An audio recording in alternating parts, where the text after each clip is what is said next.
मैंने Inception movie को बहुत ही सरल भाषा में समझाने की कोशिश की है, इसलिए वीडियो थोड़ी लंबी जाएगी, सो एंड तक बने रहना सब अच्छे से समझने के लिए। इंसेप्शन क्रिस्टोफर नोलन की माइंड बेंडिंग मूवीज में से एक है। तो मूवी की स्टार्टिंग होती है और दिखता है मूवी का लीड कैरेक्टर कॉप जो एक बीच के किनारे बेहोश पड़ा है, जिसे यहाँ के कुछ लोग उठा के अपने बॉस के पास ले जाते हैं। फिर वो बॉस कॉप से पूछता है कि क्या वो उसे मारने आया है, और लट्टू घुमाता है और कहता है उसने बहुत सालों पहले ऐसा एक सपना देखा था। फिर मूवी फ्लैशबैक में आती है और दिखते हैं कॉप और मिस्टर साइटो। कॉप साइटो को बताता है कि वो दूसरों के सपनों में जाके उनसे उनकी अंतर्मन की बातें जान लेने में एक्सपर्ट है। सो वो साइटो के अंतर्मन को ट्रेनिंग दे सकता है, जिससे कि वो अपने अंतर्मन को अपनी रक्षा करना सिखा सकते हैं। लेकिन इसके लिए साइटो को कॉप को उसके बारे में सब कुछ बताना होगा, जितना कि साइटो के सबसे करीबी इंसान तक को ना पता हो। फिर साइटो वहां से चला जाता है और कहता है मैं इसके बारे में सोचूंगा।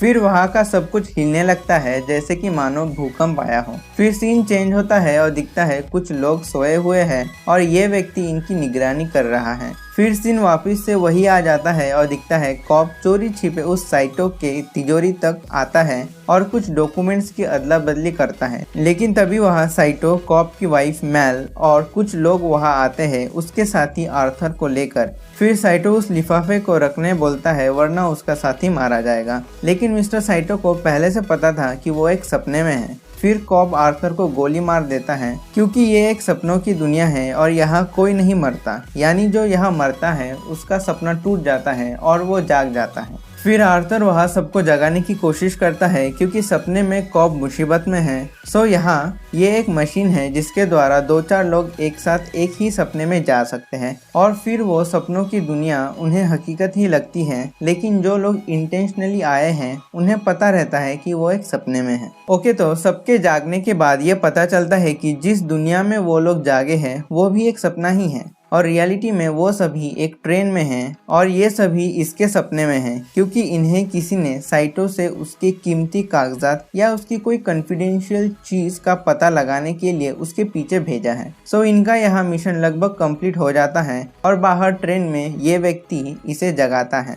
और धीरे धीरे सभी लोग साइटो को छोड़ के जाग जाते हैं और अपनी मशीन को पैक करके वहाँ से चले जाते हैं क्योंकि मिशन डन है। और एक पॉइंट, अगर बीच सपने से बाहर आना हो तो असली दुनिया में जो लोग सपने देख रहे हैं उन्हें एक झटका यानी एक किक मिलनी चाहिए जिससे उनका सपना टूट जाए। और ऐसा करने के लिए बाहर किसी को इनके पास रहना पड़ता है, जैसे कि हमने देखा ट्रेन में इसने इसको जगाया और चूंकि इसके सपने में सब लोग थे तो ये दोबारा अपने सपने में सपना नहीं देख सकता। सो ये रुका था इनके पास इन्हें किक दे के जगाने के लिए। ओके, फिर दिखता है कॉब एक होटल में ठहरा है। यहाँ कॉब की अपने बच्चों के साथ फोन पे बात होती है और बातचीत से हमें पता चलता है कि किसी कारण कॉब वापस अपने घर उनके पास नहीं जा पा रहा है। फिर वो लोग वहाँ से भागने की कोशिश करते हैं, लेकिन फिर दिखता है हेलीकॉप्टर में साइटो जिसने उनके एक साथी को पकड़ लिया है और उसकी बहुत बुरी हालत की है। फिर उसे कुछ लोग ले जाते हैं और साइटो उन दोनों को अंदर आने कहता है। फिर हेलीकॉप्टर में कॉप साइटो से पूछता है कि वो उनसे क्या चाहता है। फिर साइटो कहता है वो इंसेप्शन चाहता है, यानी एक आइडिया या फिर एक सोच को किसी के अंतर्मन या सबकॉन्शियस माइंड में डालना चाहता है और उसे पता है कि कॉप ये कर सकता है। फिर साइटो कहता है कि उसके बिजनेस का सबसे बड़ा कंपटीटर जो एक बहुत ही बुजुर्ग इंसान है और अपनी जिंदगी की आखिरी जंग लड़ रहा है, उसके गुजरने के बाद उसकी सारी जायदाद उसके बेटे रॉबर्ट को मिलेगी। तो वो ये चाहता है कि कॉब उस रॉबर्ट के अंतर्मन में अपने बाप की सारी जायदाद को मिट्टी में मिलाने की बात डाले और ऐसा करना मुमकिन भी हो सकता है क्योंकि उन दोनों की कभी एक दूसरे से बनती नहीं थी। कॉब और आर्थर पहले थोड़ा हिचकिचाते हैं ऐसा करने से, लेकिन कॉब साइटो से पूछता है कि इसके बदले वो उसे क्या देगा। तो साइटो कहता है इसके बदले वो कॉब पे लगे सारे इल्जाम हटा देगा, जिससे उसके पीछे पुलिस फिर कभी नहीं पड़ेगी और वो सुकून से अपने घर अपने बच्चों के पास जा सकेगा। कॉब मान जाता है और साइटो उन्हें ड्रॉप करके वहां से चला जाता है। फिर कॉब और आर्थर एक जेट से पेरिस चले जाते हैं और कॉब एक आर्किटेक्चर कॉलेज में जाता है और अपने ससुर जी से कहता है कि उसे एक अच्छे आर्किटेक्ट की जरूरत है जो बहुत ही अच्छे और पेचीदे डिजाइन आसानी से बना सके। फिर ससुर जी अपने दामाद को अपने एक बहुत ही होनहार स्टूडेंट एरियाडने से मिलाते हैं। कॉब उसकी कुछ टेस्ट लेता है जिसमें वो पास हो जाती है। फिर दिखता है कॉब और एरियाडने एक कैफे शॉप में बैठे हैं और कॉब उसे डिजाइनिंग के कुछ टिप्स दे रहा है और उससे कहता है कि तुम्हें बहुत ही पेचीदे डिजाइन बनाने की प्रैक्टिस करनी होगी जिससे उसे पेचीदे सपने देखने की आदत हो जाए। फिर पता चलता है कि वो दोनों ही एरियाडने के सपने में हैं और वो एक्चुअली एक चेयर पे सो रही है। फिर एरियाडने वहाँ कुछ एक्सपेरिमेंट्स करके देखती है क्योंकि ये तो है सपनों की दुनिया, यहाँ जो जैसे सोचता है वैसे ही होता है। फिर बीच में सभी लोग उसके तरफ देख रहे थे तो कॉब बताता है कि ये उसके सबकॉन्शियस के वजह से हो रहा है क्योंकि एरियाडने के एक्सपेरिमेंट्स देख के कॉब को अजीब फील हो रहा है और कहता है अगर उसे और बुरा या अजीब फील होने लगा तो जिसका सपना है ये लोग उसे मारने आएंगे, यानी एरियाडने को। फिर एरियाडने एक असली दुनिया के एक ब्रिज को सामने लाती है और तभी कॉब के उस ब्रिज से रिलेटेड कुछ मेमोरीज फ्लैश होती हैं और उसके सामने उसकी वाइफ मैल आ जाती है जिसकी वजह से कॉब का सबकॉन्शियस आउट ऑफ कंट्रोल हो जाता है और सभी लोग एरियाडने को मारने आते हैं और मैल उसके पेट में चाकू घोंप देती है और वो जाग जाती है। वो बहुत ही डर गई थी। फिर आर्थर एरियाडने को टोटेम के बारे में बताता है, यानी एक ऐसी चीज जिससे उसे हकीकत में या सपने में होने का अंदाजा होगा और हर किसी का टोटेम यूनिक होता है और उसकी खूबियों के बारे में सिर्फ उसी को पता होता है। जैसे कॉब का टोटेम है एक लट्टू जो अगर कॉब सपने में हुआ तो निरंतर घूमता रहता है और अगर हकीकत में हुआ तो थोड़ी देर घूम के गिर जाता है। फिर एरियाडने को पता चलता है कि जिसने सपने में उसके पेट में चाकू घोंपा था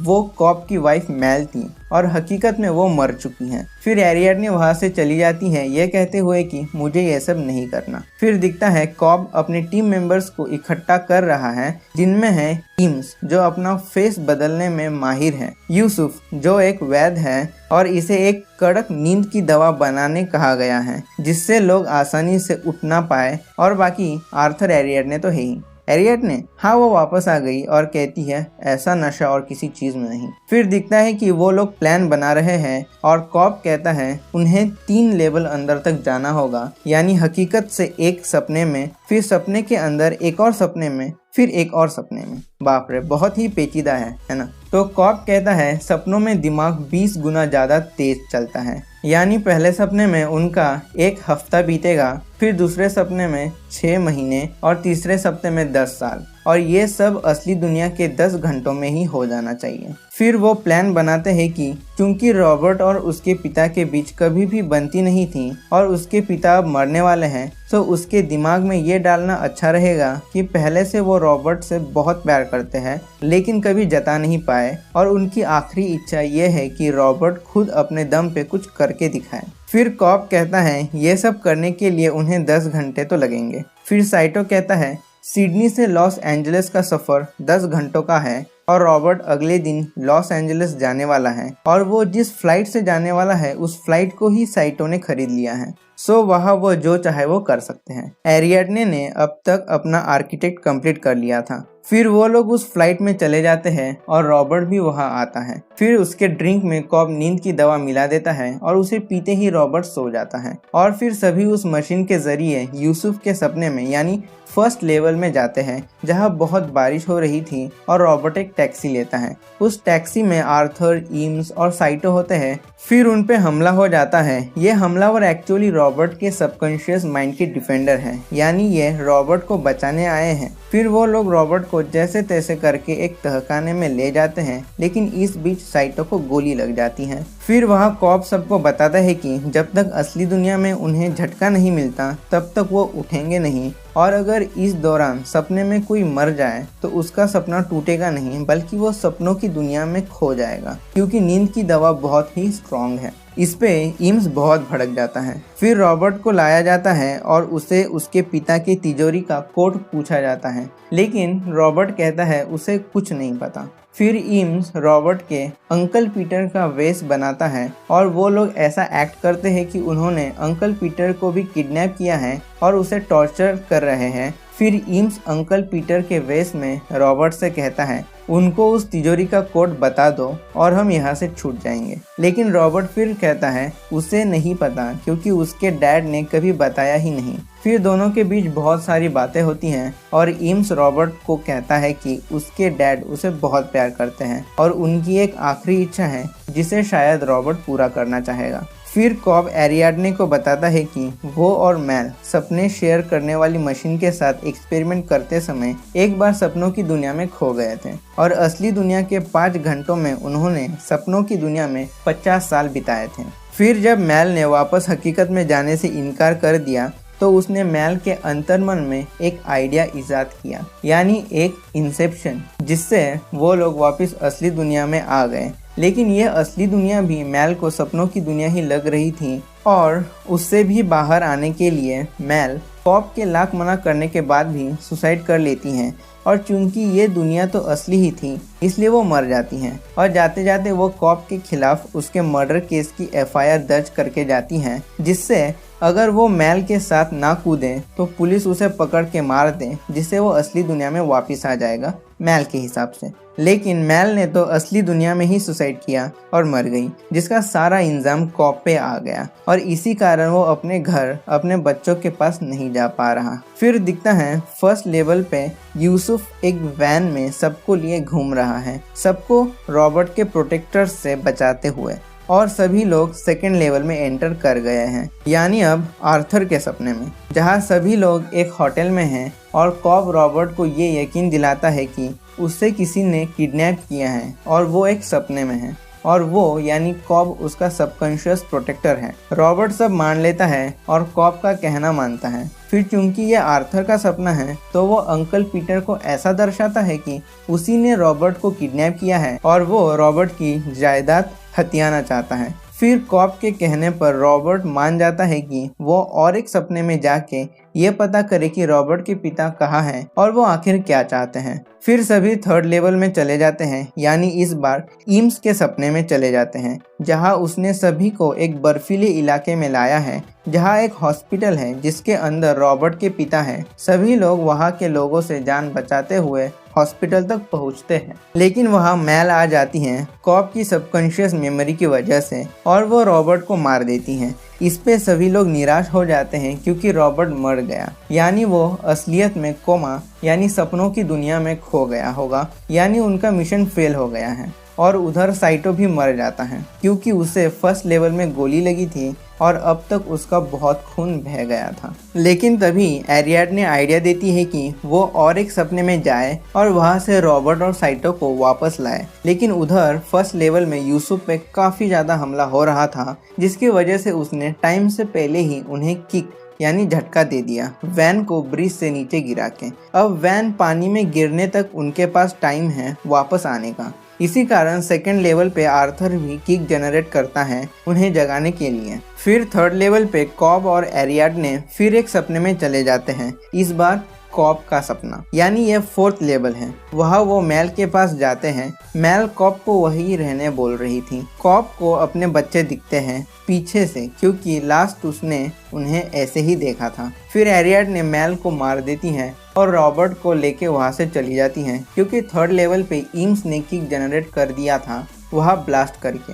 लेकिन कॉब वही रुकता है साइटो को खोजने के लिए। फिर दिखता है रॉबर्ट अपने डैड से मिलता है और उसके डैड कहते हैं उसकी आखिरी इच्छा ये है कि रॉबर्ट अपने दम पे कुछ करके दिखाए। फिर दिखता है फर्स्ट लेवल पे सभी लोग जाग गए हैं और पानी से बाहर निकल के बैठे हैं, लेकिन कॉब और साइटो अब भी नहीं जागे क्योंकि कॉब फोर्थ लेवल पे साइटो को खोजने रुका है। फिर दिखता है कॉब वही एक बीच के किनारे बेहोश पड़ा है जैसा हमने मूवी के स्टार्टिंग में देखा था और उसे अंदर ले जाया जाता है और ये बूढ़ा आदमी और कोई नहीं बल्कि साइटो है। और चूंकि वो सपनों के थर्ड लेवल पे मर गया था सो रूल्स के हिसाब से वो सबकॉन्शियस माइंड के सपनों के बीच खो गया था और बहुत साल आगे चला गया और अब बूढ़ा होके यहाँ बैठा है। और कॉब उसे याद दिलाता है उनके अग्रीमेंट और मिशन के बारे में और साइटो को याद आ जाता है। फिर सीधे हम असली दुनिया में सबको उठते हुए देखते हैं, यानी उनका मिशन पास हो गया है।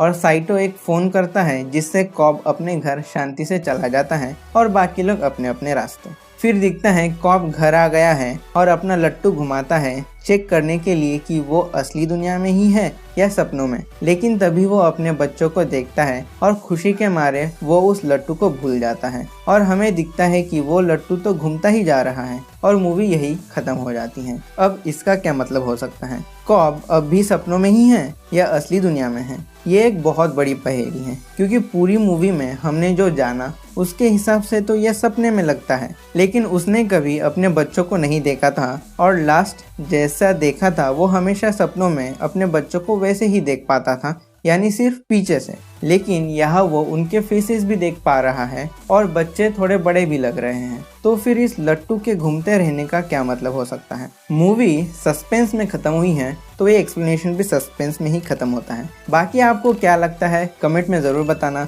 और आपको एक्सप्लेनेशन कैसा लगा ये भी बताना। बिंज हंट को सब्सक्राइब करना मत भूलना। मैं मिलूंगा आपसे फिर एक नई मूवी के एक्सप्लेनेशन के साथ। तब तक tata bye bye, have a nice day.